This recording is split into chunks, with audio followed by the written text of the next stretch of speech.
Hello, it's Lex from Land Rover Lex.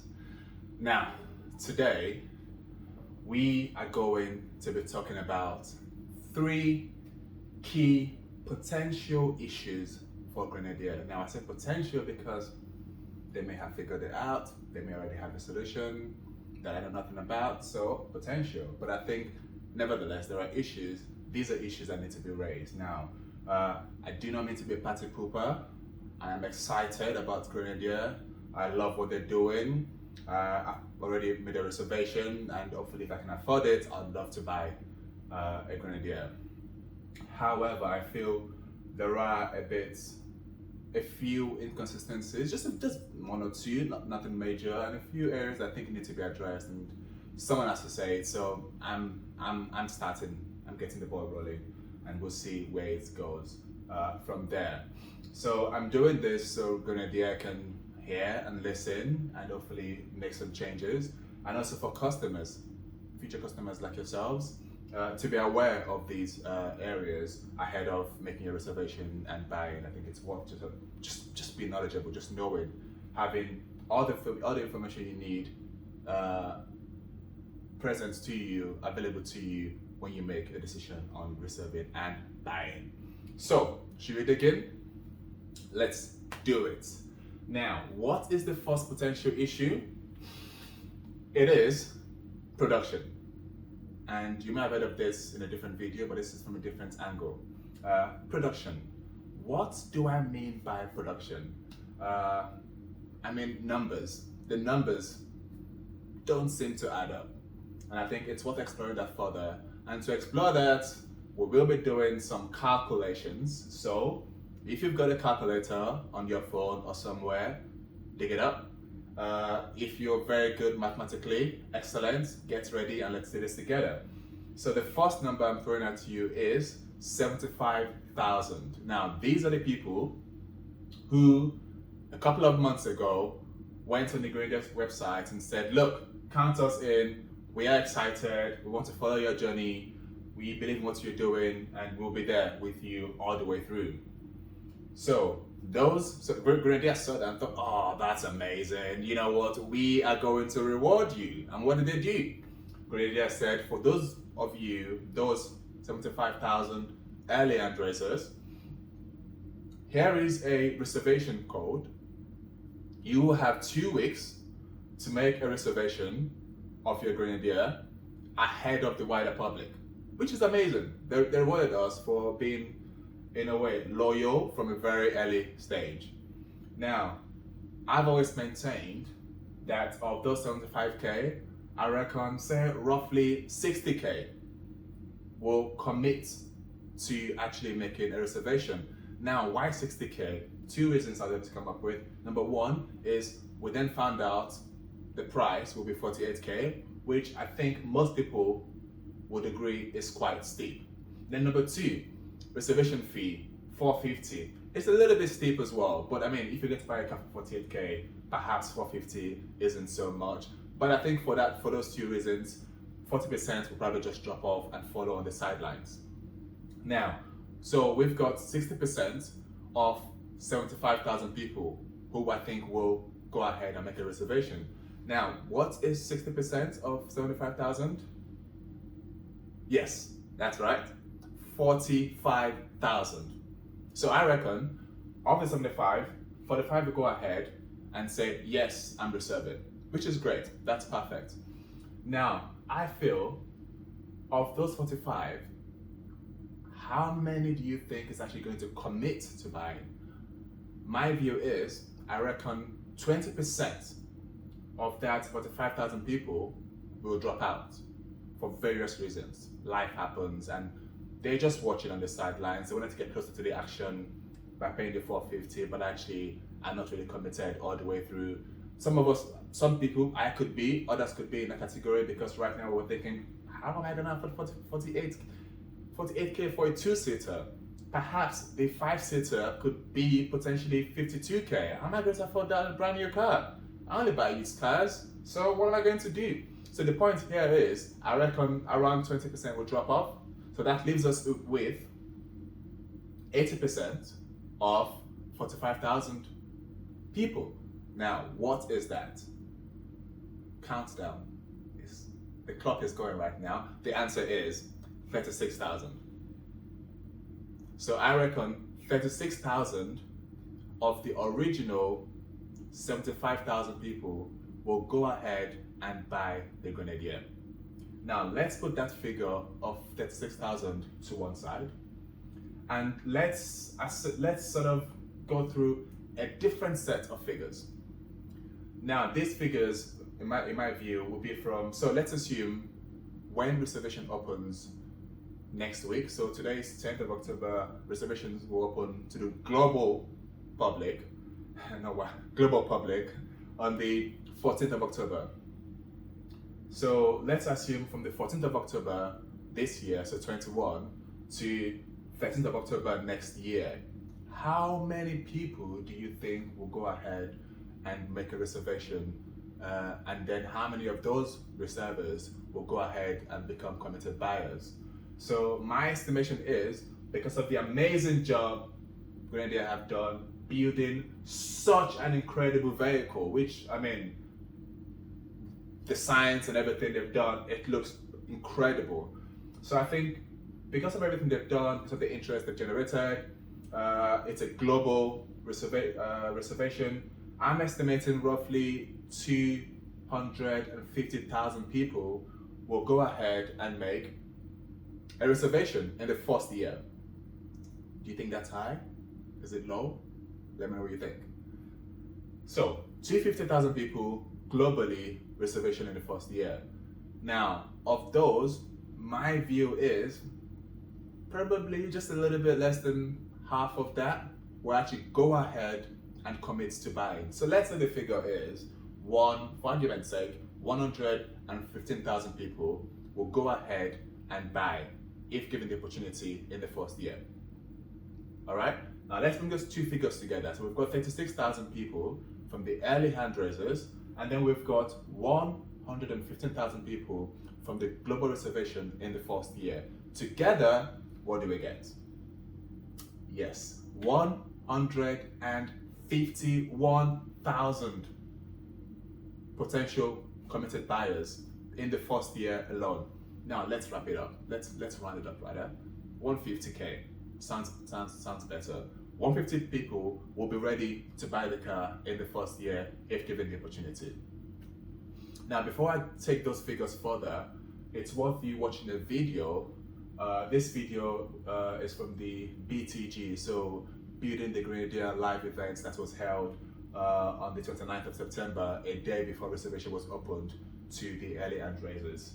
And this segment of the video focuses on sort of production of the Grenadier and how many Grenadiers they'll be looking to allocate to different markets. So let's have a quick watch, and then that should put our figures into perspective, and we'll talk more about it.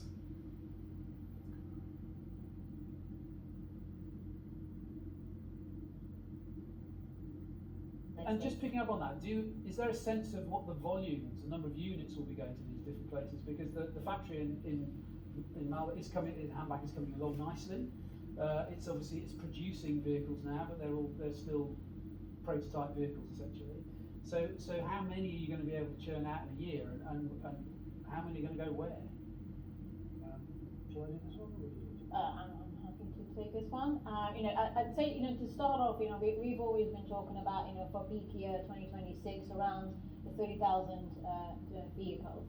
Of course, tonight we know that, it's 75,000 people already said that they're really interested. So very excited about the prospect of that. In terms of where we're going to volume across the world, for Gary in UK in particular, 2,500 to start off with, a peak year 6,000. In countries like for Tim Abbott, it probably starts with 500, but then goes quickly up to the 1,000. And in the US, we're easily building up to about 4,000 going forward. So it's the plan ultimately, it's getting to that 30,000 by peak year, but we can imagine that peak year is going to be pulled forward from because 2026. of the interest. Because of the amazing demand that we've enjoyed this And the great thing about the factory is one of the reasons for buying that factory and going in there is it has scalability, it has the potential to build more. It does. It's a fabulous factory, and we've got a handback. We've been an OEM, in fact, manufacturer of vehicles since January, because we're building the Smart 4.2 as a contract manufacturer for Mercedes, for whom we bought the plant. So that's great expertise being delivered there. So yeah, and there is more room. So we could do more, but we've said from the start we wanted to take it slowly. We are a new kid on the block. We've got to prove ourselves, but we'd be delighted to have the problem of taking the volume up a little higher. I'm sure you would. So that is a segment of the video I think is important for this conversation. Now, a few key areas were highlighted in that video. I think actually I should introduce you to a few people there just for you to be aware. I'm not sure if it makes a huge difference, but I think it's great for this conversation we're about to have. I think the two people I want to introduce you to Celine. So Celine is the global head of sales and distribution for Grenadier, and here you've got Mark Tennant, and Mark is Grenadier's commercial director, and you'll understand why I'm telling you their names later. So Celine and Mark. Now, in that video, you will hear Celine mentioned the peak year, and that they had a target of 30,000 vehicles per year so they want to be able to make 30,000 vehicles by the peak year.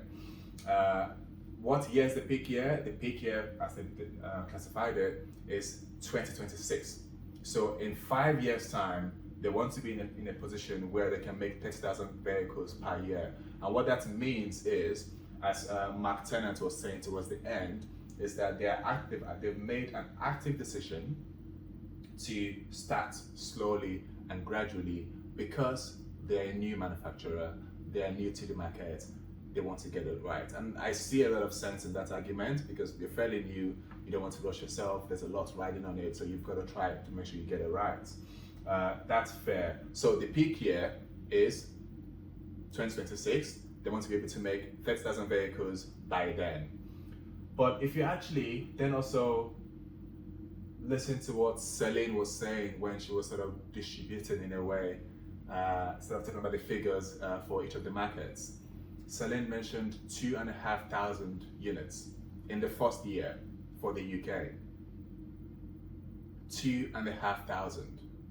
That really isn't much. And their goal is to be able to make 6,000 units by year 5 for UK. For a vehicle of this popularity, I think there'll be so much demand that the 2,500 in year 1 will be smashed, and 6K for year 5 absolutely smashed. So the concern there is you will be oversubscribed. There's already a lot of interest. So my issue here is, are you beginning to reassess those numbers? So that's number one. Let's put those numbers to one side. So we're told UK 2.5K by year 1, 6K by year 5. We're told, so a guy, Celine mentioned Tim there. Tim looks after sub-Saharan Africa, so South Africa and other West African countries, and other West African and also East African countries as well as Southern African countries, not the ones in Northern Africa. We'll come to those later. So Tim looks at those areas. For those areas, they're only getting 500 vehicles in the first year, and the plan is to increase to 1,000 by year 5. So they want to be able to produce, so they'll increase it gradually, maybe 200 every year, but by year 5, they want to be able to make 1,000 for that market. That seems very, very low. And then we were not given the figures for what the US market will be getting in the first year, even though theirs is coming in 2023.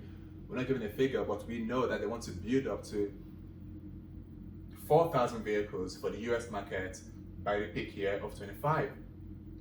That that seems quite low. And then we didn't get to mention of two areas. So MENA region, actually, I think someone else mentioned MENA region, the guy in charge of the UK market. MENA basically means Middle East and Northern Africa.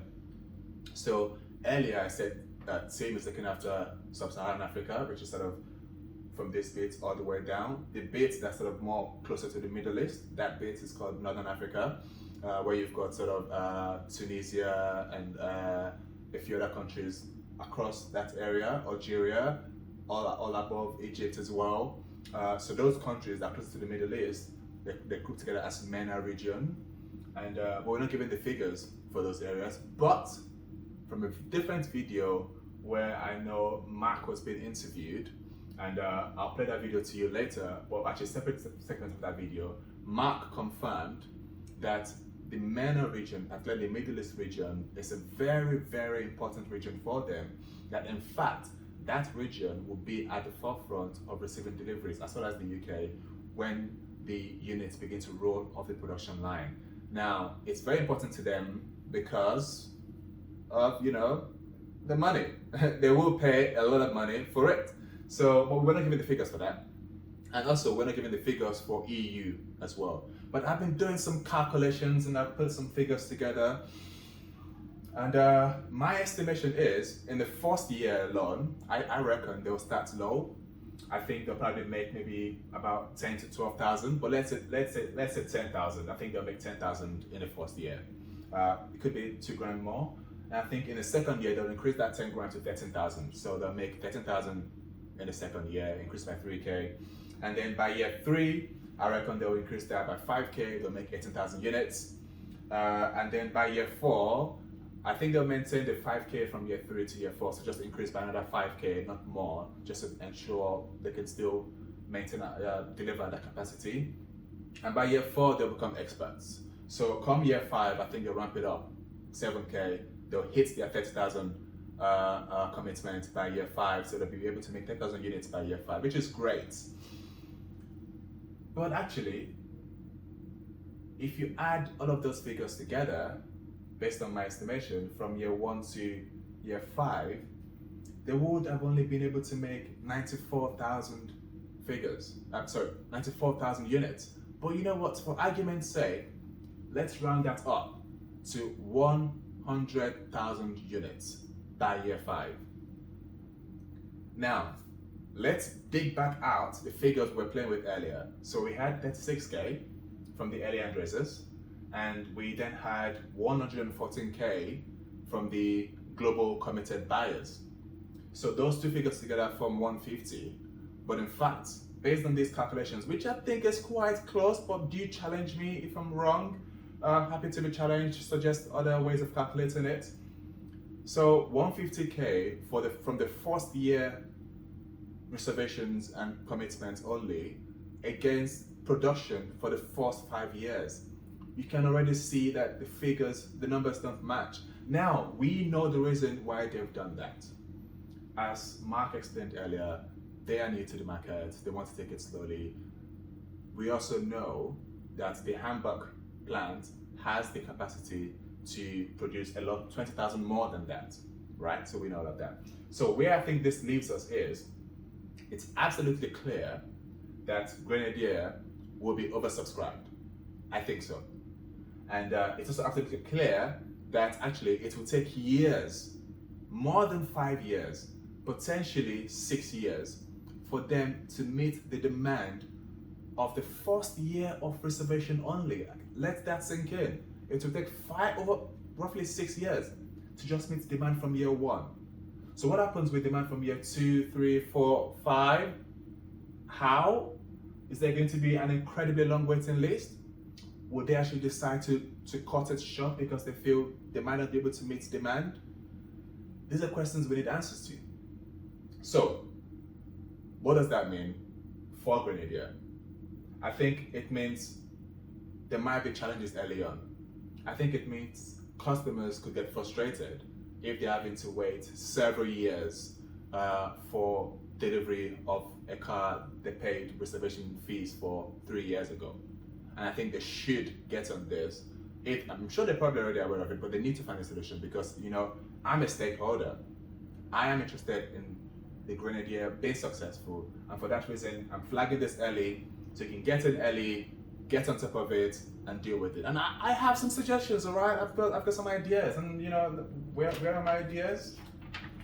There you go. First idea is that peak year, as Celine was saying earlier, due to interest, I agree they should bring that peak year forward. So from 2026, it should be brought forward to 2025, right? And whilst you're there, also increase the capacity from 30,000 to 50,000 by 2025. And whilst you're there, I think it's also important to begin to think through how they can ramp up production quicker. So I agree it is important, at least for the first year, to get production up from 10,000, so to commit to making 10,000 in the first year. But after the first year, I think they need to begin to think through how they can quickly ramp it up while still maintaining integrity and quality of the vehicles. Ramp it up quickly so they can meet the demand they're going to be faced, the increased demand they're going to be faced with. And then finally, I think if they go with their current plan, they won't be able to meet the demand that they'll be hit with. But I think there is a case, if they're not already doing it, for Grenadier to begin to think about an alternative plant alongside the Hamburg plant in France. And you promised you would make them in the UK, so I hope they're beginning to scope out opportunities for plants in the UK. So the Grenadier can also be made in the UK, because if they stick to the Hamburg plant, there is no way they will be able to fulfill the orders they'll be getting over the coming couple of years. So it sounds like they will need another plant to support the Hamburg plant. And why not the UK? I'm sure there are other alternatives in Germany and other countries. I'm sure there will be, but you know, it's a global car. It's also a British car as well. The owner is British, the company is British, and why not make it, you know, get a plant in the UK too if you can. So those are my ideas for Grenadier. Now, for you as a customer, I think you probably get it by now. I reckon even if you go in and make your reservation on the 14th of October, you probably would still not receive your vehicle for another 2 years. So what that means is, if you are remotely interested, if you're thinking about it, I think you should go ahead and make a reservation. Put your hat in the ring, and then you've got 2 years or more to decide whether to buy or not, and to gather your finances. If you do want to buy it, I think you will have the time to do that. And if you wait a bit longer, it might take a couple more years for you to buy yours. So in a way, the power is in your hands, because they've been clear on how much they're going to produce by 2026. So if you do your calculations, you could potentially decide to order at a time that will mean by the time delivery is made, you have the money ready to buy. So that is that point. And one tip on that is, I received my activation code at 12 a.m. on September 30th. So if you're really keen, on Wednesday night, don't go to bed. Stay awake till 12 a.m. You should be able to then make a reservation. And once you made a reservation, take in the experience, take in the moment, celebrate it, and then go to bed and sleep. Now, I think this is a good segue into point number 2. So what is point number 2? Point number 2 has to do with the configuration platform. I think I said in a separate video that actually the buying experience for me, well, the reservation experience was very straightforward. It was very, very quick. I went online, registered an account, made a reservation, paid very quickly, all good. However, when I then went in to do my configuration, I then began to come across this circle of doom, the system just seems to be lagging. and I'll show you what I'm talking about. Where is it? So I think it's this. Yes. So let's try this. So basically, I'll do my configuration online, and it just seemed very slow. That's an example. This isn't me doing it. This is a video I recorded. It just seemed very, very slow and unresponsive. Now, why am I flagging this now? I feel if the system is already buckling under the pressure of up to 75,000 people accessing it, what do you think will happen once it's made available to roughly to the global world? It looks like it's going to crash. It's going to crash.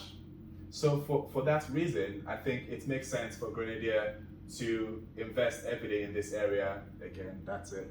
Just invest in that area. Make sure you sort the platform out, because once people buy, people will start finding things to do. They want to maintain their excitement levels. They want to get excited. They want to keep things going. So please, please, please go in and fix that. That should be a quick, early fix. That shouldn't be a problem. So please fix that. And also, I think if we're already experiencing issues with this platform, should we be worried that come 14th of October, the system could potentially crash? If the demand we're expecting does happen as we expect it, is the system set up to actually deal with that or not? So again, I feel as well as looking at the configuration platform, they should make sure that the buying platform, the reservation platform, is as intact as it was when I went to make my reservation. So that's one of the quick win. Is it hopefully easy to fix?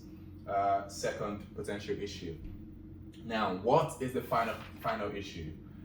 The final issue is potential price increase. Now, many of us feel the 48K for a two-seater utility wagon is already a very, very steep and high and enormous asking price. But I have a feeling that they could increase it, and I'll tell you the reason why. So I'll show you, and I can't play this video because I don't have the permission, but I can show you this. So basically, this guy, the brown car guy, this guy interviewed Mark Tennant. Mark, again, is Grenadier's commercial director. So my guy here interviews Mark Tennant and asks Mark Tennant for roughly what the expected price of the base model should be. And Mark responds saying he expected to be around £45,000. No commitment was made, around, which is fine, around 45K. Now, this is me just extrapolating now. This video was uploaded a month ago. It may be a month and a half ago, or maybe when it gets to 2 months, we then show 2 months. But let's say a month ago, right? This was uploaded. So today is 10th of October. A month ago will probably be early September, right? And let's assume that the video was shot in early August, and then my brown car guy spent a couple of weeks, the entirety of August, editing the video before releasing it in early September, and now we're in early October. So that hopefully that makes sense to you. So my feel is, if the video was shot around early August, and Mark was saying, or even earlier, maybe 1 or 2 weeks earlier, and Mark was saying to my guy that the Grenadier, the two-seater version, will cost 45K. And then the following month, in September, end of September, maybe let's say 4 to 6 weeks afterwards, we are then told that actually the Grenadier will cost 48K. That's a 3K price increase in a matter of, in less than 2 months. So my fear now is, when Grenadier calls me early next year, so around February, March, and they say, hey Lex, do you want to come in and configure your car? And then I go in and I go, well, Lex, actually just 1 point. We would like to just, tell you that actually the base price of the two-seater has now gone up from 48k to 51k. And I'll go, what? Why?